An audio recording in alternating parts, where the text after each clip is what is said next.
tous. Aujourd'hui, ça va être un peu bizarre. J'ai l'impression que Jean-Michel Deluc, que voici ici, nous a amené sa cuvée personnelle. Ah non, c'est pas ma cuvée personnelle. J'ai un attachement effectivement pour ce coin du Gers. Ah Voilà, nous sommes dans le Gers. Et donc bonjour à tous, bonjour Martin. Et je suis heureux. En plus, c'est une bouteille que j'ai dégustée il y a 2 ans lors d'un Vin Expo. Et elle m'avait vraiment frappé. Et donc j'avais mis ça dans le coin de la tête. J'ai dit un jour il faudra qu'on le fasse sur le petit ballon. Mais elle vous a frappé parce qu'il n'y a pas d'étiquette ou... Non, il y a une étiquette. Voilà, c'est cette étiquette en bois. Derrière c'est marqué appellation Saint-Mont. C'est une cuvée exceptionnelle, rare, de la cave de Plémont, une des meilleures caves de France. Et en fait, il faut imaginer que autrefois on mettait quelques bouteilles pour les enfants qu'on enterrait sous la terre. Et donc avec des étiquettes en bois gravées, parce que les étiquettes en papier n'auraient pas tenu.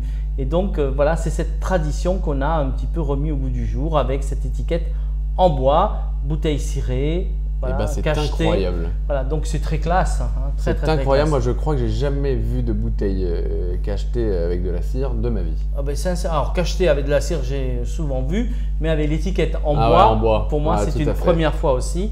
Et je suis heureux de présenter cette appellation Saint-Mont, donc appellation d'origine contrôlée. Nous sommes dans le Gers, au fin fond du Gers, presque à la limite des Landes, sur des sols de sable fauve qui donnent évidemment ces grands Armagnacs également. Donc cette région à l'origine donnait beaucoup d'Armagnacs. Et à l'origine de Jean-Michel Deluc aussi. Ah ben non, alors non. Et ça c'est bon. Je ne suis pas si vieux quand même.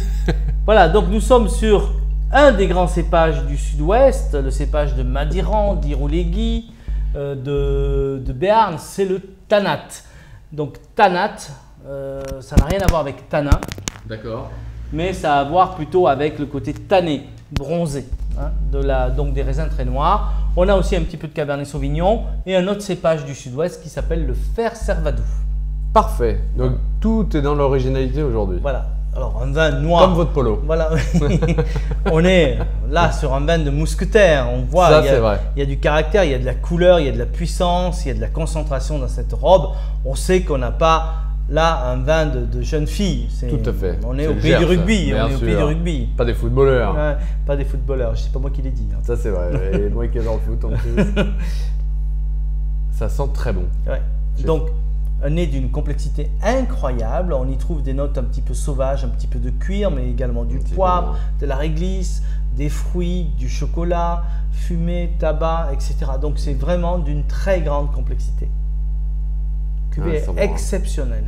Exceptionnel, on est en train de boire un truc incroyable. Ah ouais, c'est rare.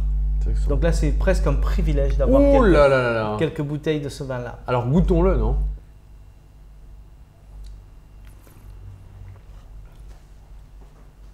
C'est hyper bon. Ah ouais, c'est velouté, c'est soyeux, c'est rond, c'est mûr.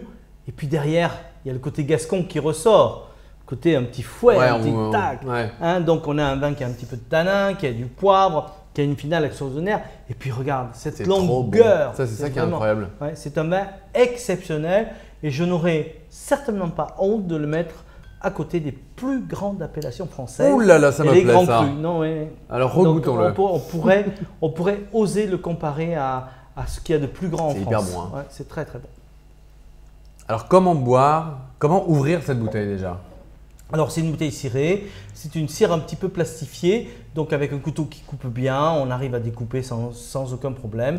La cire, ça permet de garder le vin un peu plus longtemps et ça évite que l'air passe au travers du bouchon. Bon, c'est un peu une tradition aussi. Ouais, c'est beau. Hein. Voilà. Et on va l'ouvrir un peu avant? Un petit peu avant, ne pas hésiter à le passer en carafe et mettre la bouteille à côté de la carafe parce que la bouteille est tellement spéciale que c'est quand même, ça mérite d'être vu. Alors là, bon… Une cuisine de Gascon. Voilà, une cuisine Gascon, on rigole pas avec la graisse de canard, quoi. Je veux dire, confit, cassoulet, mais pourquoi pas, on n'est pas loin des les fameuses palombes qui passent, les salmis de palombe, le pigeon, on n'y pense pas. Le pigeon est une viande aussi absolument superbe pour aller avec ce style de vin.